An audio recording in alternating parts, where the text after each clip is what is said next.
Iya, Assalamualaikum warahmatullahi wabarakatuh. Selamat datang di kelas Mekanika Tanah. Jadi ini merupakan pertemuan yang ke-9. Jika di minggu lalu kita sudah belajar tentang sampel tanah, hari ini kita akan belajar salah satu dari uji penyelidikan tanah laboratorium. Oke, jadi sedikit flashback di minggu lalu ya. Kita sudah belajar untuk sampel tanah. Sampel tanah ada dua, ada undisturbed sampling dan disturbed sampling. Perbedaannya, jika undisturbed itu merupakan sampel tanah tidak terganggu, di mana kita mengkondisikan sedemikian rupa sehingga sampel tanah yang kita bawa ke laboratorium kondisinya masih menyerupai tanah pada saat dia belum diambil. Kemudian kalau disturbed sampling itu kita ketahui merupakan sampel tanah terganggu, di mana proses pengambilannya bisa dilakukan dengan pengujian bor, kemudian kita masukkan sampel tanahnya ke dalam plastik, lalu kita bawa ke laboratorium. Nah, kemudian kapan kita menggunakan undisturbed soil sampling dan kapan kita menggunakan disturbed soil sampling, itu dapat disesuaikan dengan tujuan dari pengujian apa yang akan kita lakukan. Jadi di sini contohnya misalkan kita akan menguji gradasi atau butiran, maka dia cukup menggunakan disturbed soil sampling atau sampel tanah terganggu. Nah, sementara jika kita ingin mengetahui kuat geser, konsolidasi, drainase, ataupun sifat fisik, maka kita sebaiknya menggunakan undisturbed soil sampling. Nah, kemudian akhir dari pengujian ini, baik uji lapangan maupun laboratorium, nantinya akan bermanfaat sebagai salah satu dasar bagi perhitungan seperti daya dukung tanah, daya dukung pondasi, maupun perhitungan penurunan tanah, penurunan pondasi, sampai dengan mengklasifikasikan tanah dan menentukan bentuk atau jenis pondasi yang akan kita gunakan. Jadi seluruh pengujian, baik pengujian lapangan maupun laboratorium, dengan masing-masing jenisnya akan menghasilkan output yang nantinya akan berguna sebagai salah satu dasar pada saat kita membuat gambar detail desain dan spesifikasi teknis. Ya, jadi tadi sudah kita singgung di awal ya, seluruh penyelidikan tanah baik lapangan maupun laboratorium, goalsnya nanti akan menjadi dasar dalam kalian merencanakan sebuah gambar desain atau spesifikasi teknis. Contohnya seperti ini. Jadi di sini ada sebuah gambar kerja untuk pondasi dalam atau pondasi tiang. Nah, pada saat kalian menggambar pondasi ini, kalian bisa menentukan pondasi ini ada di kedalaman berapa, kemudian jarak antar pondasinya berapa, kemudian jumlahnya berapa, ukuran pile cap-nya berapa. Itu bukan didasarkan dari imajinasi seorang engineer saja, tetapi disesuaikan dari kondisi tanah di lokasi proyek tersebut. Tuh, jadi kalau misalkan dalam konteks pondasi dalam ini, setelah kalian melakukan uji sondir, kalian bisa tahu, oh nanti pondasi ini akan dipasang sampai kedalaman berapa, menggunakan diameter berapa, jaraknya berapa, gitu. Jadi sekali lagi, semua hasil uji penyelidikan baik di lapangan maupun laboratorium akan menjadi salah satu dasar dalam kalian merencanakan gambar desain maupun menentukan spesifikasi teknis, gitu ya. Nah, pada pertemuan kali ini kita akan membahas salah satu uji penyelidikan tanah di laboratorium, yaitu gradasi butiran. Uji gradasi butiran itu adalah untuk menentukan klasifikasi tanah. Jika kita flashback di pertemuan awal materi mekanika tanah ini, maka kalian tahu bahwa setidaknya tanah itu dapat diklasifikasikan menjadi 4, yaitu ada kerikil, pasir, lanau, dan lempung.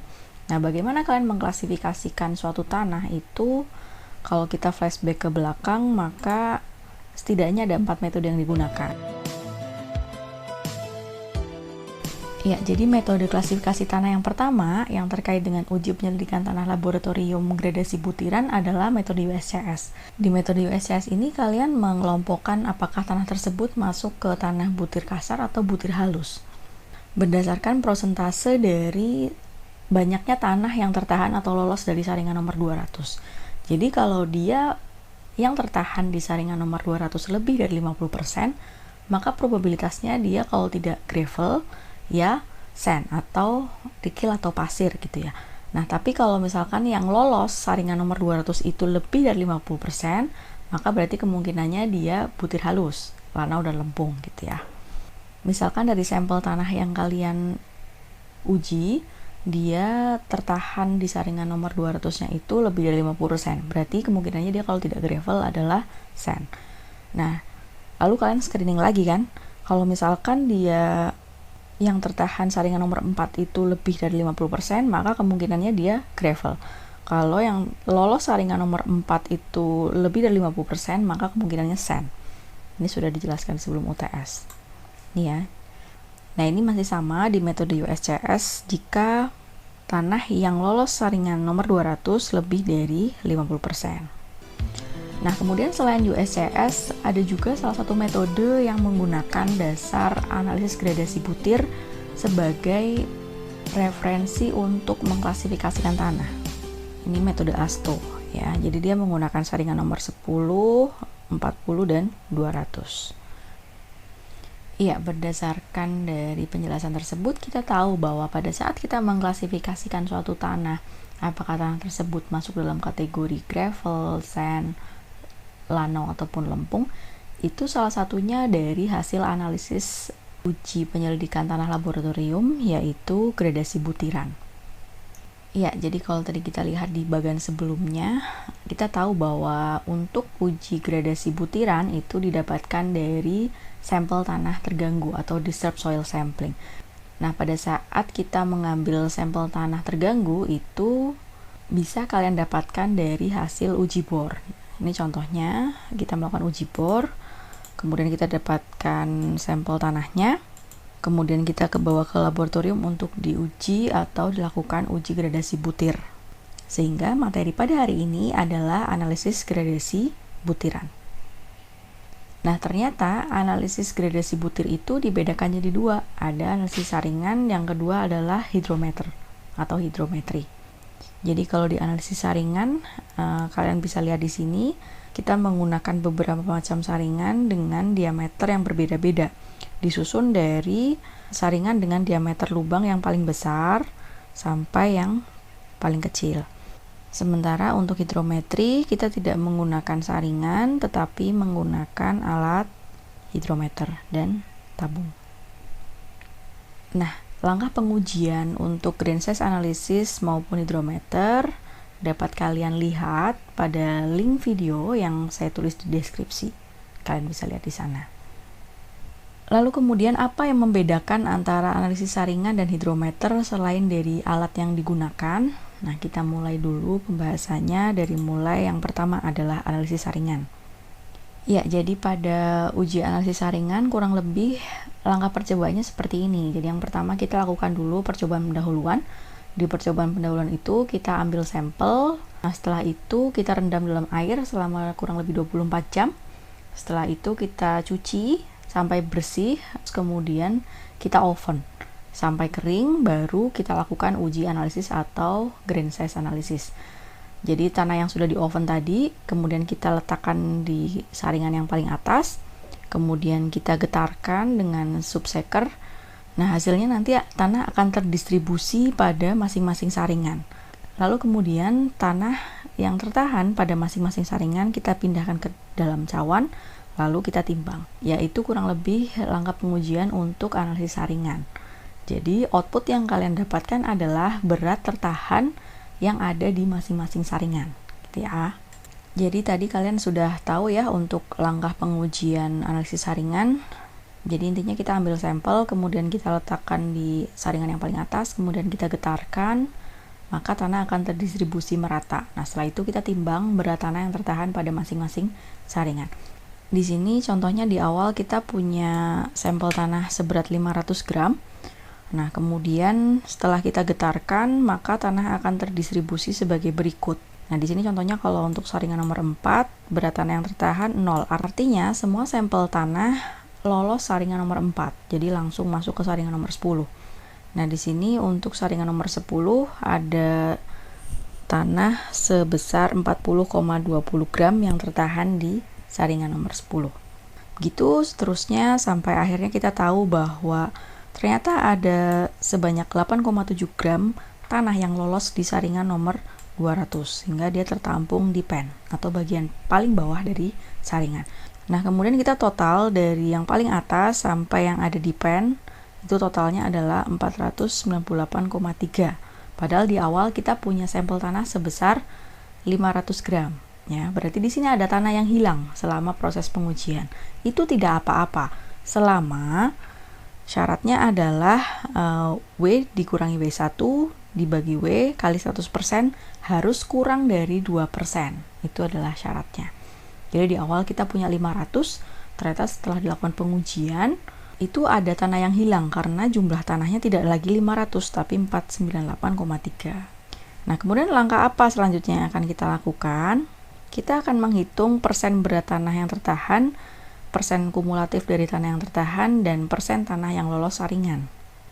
Jadi untuk yang pertama, persen berat tanah yang tertahan berarti persentase ini dibagi beratnya.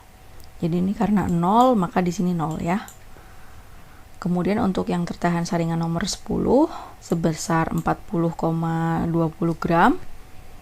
Kemudian kita akan membagi 40,20 itu dengan W beratnya 500 dikalikan 100%, ketemu 8,04. Gitu seterusnya. Nah, kemudian untuk persen kumulatif berarti kita menjumlahkan. Ini karena 0, 0, 8,04 dari 0 ditambah 8,04, kemudian ini 24,96 dari 8,04 ditambah 16,92, gitu seterusnya sampai yang terakhir untuk nomor saringan 200. Nah, kemudian kalau ini adalah yang tertahan, maka kita bisa mencari persentase tanah yang lolos dari mengurangi 100 dikurangi jumlah tanah yang tertahan, gitu ya. Nah, ini karena 0 berarti persen tanah yang lolos adalah 100%. 100% lolos saringan tanah nomor 4 gitu. Ini kalau yang tertahan adalah 8,04, berarti yang lolos adalah 100 dikurangi 8,04. Nah, ini kalau misalkan untuk yang 200, ini kita punya 97,92%, maka persentase tanah yang lolos adalah 100 dikurangi 97,92%. Ketemu 2,08. Nah, jangan lupa kita lakukan cek dulu. Apakah tanah yang hilang selama proses pengujian ini di bawah 2%? Ya, jadi syaratnya harus kurang dari 2%. Di sini kita tahu bahwa 500 sampel tanah awal dikurangi 498,3 dibagi 500. Ketemu 0,34 sehingga uji grain size analisis ini memenuhi syarat. Lalu kemudian selanjutnya apa yang kita lakukan? Jadi pada saat uji grain size atau analisis saringan, kemudian kita akan mengeplotkan hasil itu ke dalam grafik untuk kita klasifikasikan termasuk dalam kelompok apakah tanah tersebut gitu.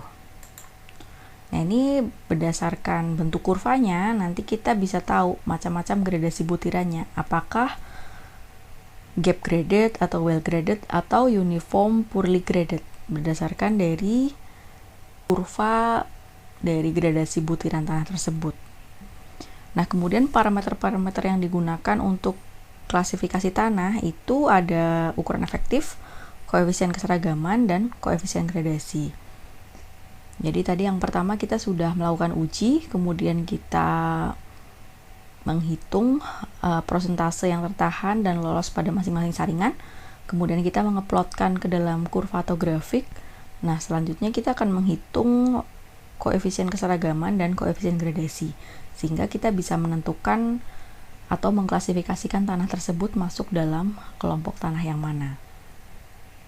Kemudian kita masuk contoh yang kedua. Tadi kalian sudah tahu ya, untuk mendapatkan nilai dari masing-masing kolom, jangan lupa kita cek dulu di mana tanah yang hilang selama proses pengujian harus kurang dari 2%. Kalian sudah tahu ya.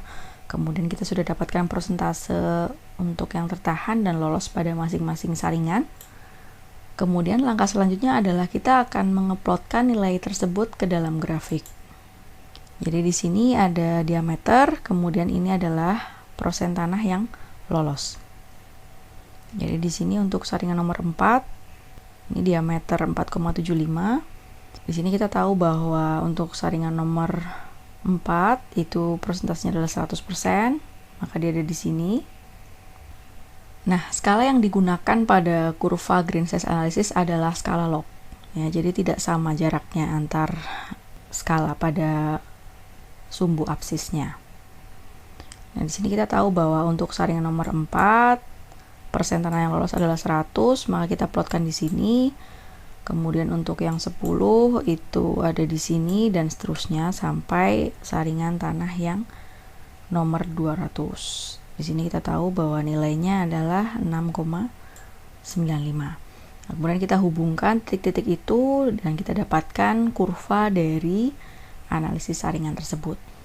Nah, kemudian sebelum kita melakukan klasifikasi tanah berdasarkan hasil uji analisis saringan, kita akan menghitung dulu koefisien keseragaman dan koefisien gradasinya. Caranya adalah dengan mencari nilai D10, D30, dan D60.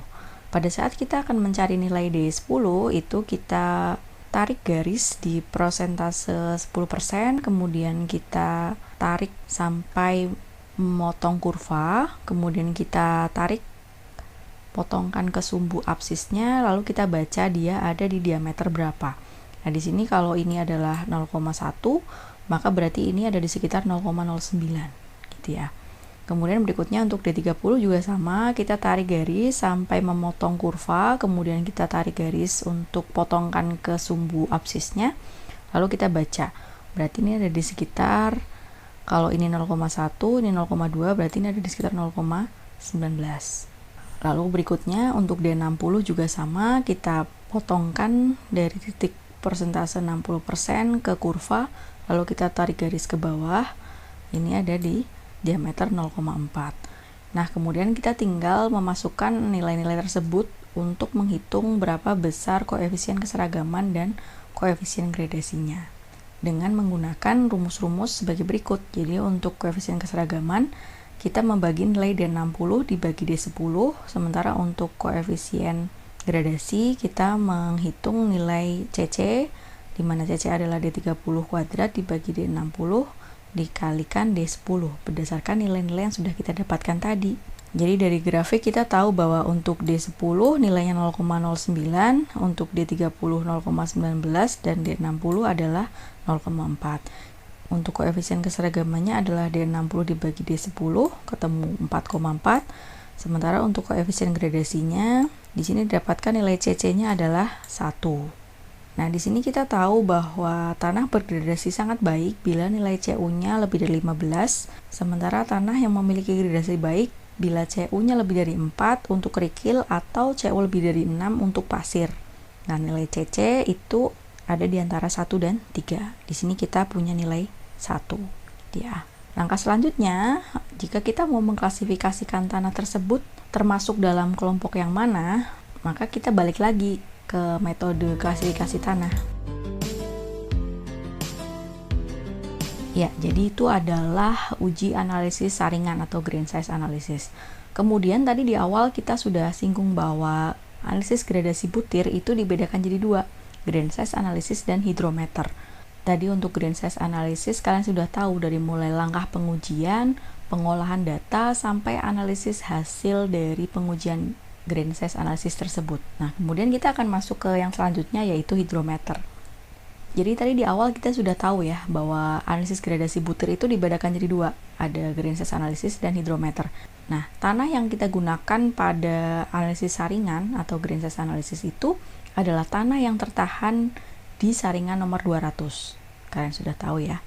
Nah, sementara tanah yang digunakan untuk uji hidrometer itu adalah tanah yang lolos saringan nomor 200. Itulah perbedaannya. Saya ingatkan kembali, di analisis saringan kita menentukan tanah itu akan diuji dengan analisis saringan atau hidrometer berdasarkan dari ukuran butirnya. Kalau di grain size analysis itu yang kita gunakan adalah tanah yang tertahan di saringan nomor 200, kalau hidrometer itu tanah yang lolos saringan nomor 200. Nah, jika di analisis saringan kita menggunakan berbagai macam saringan, kemudian ada alat penggetar, cawan, dan timbangan, di hidrometer kita menggunakan alatnya adalah sebagai berikut. Ini ada alat hidrometer, kemudian ada tabungnya. Cara pengujiannya,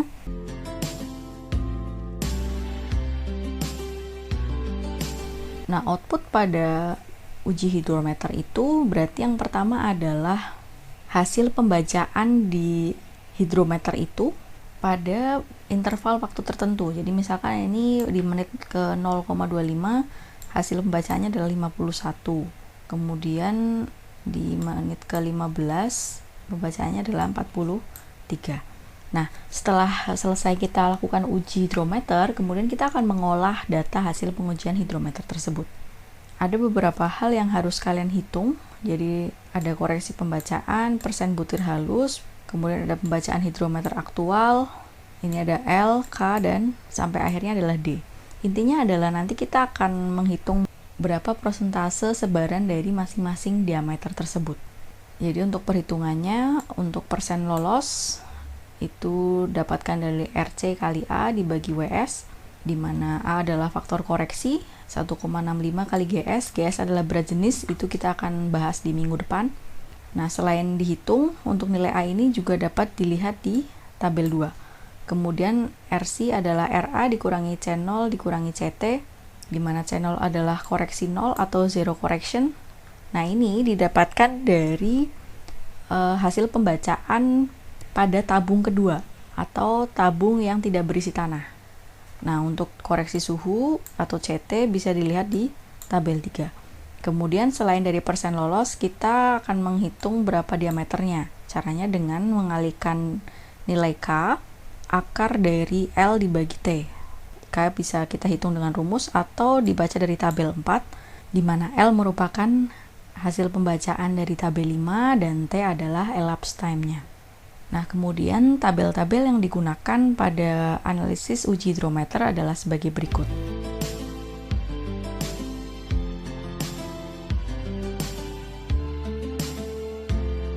Kelima tabel ini akan kita gunakan untuk melakukan analisis pada saat setelah kita melaksanakan uji hidrometer.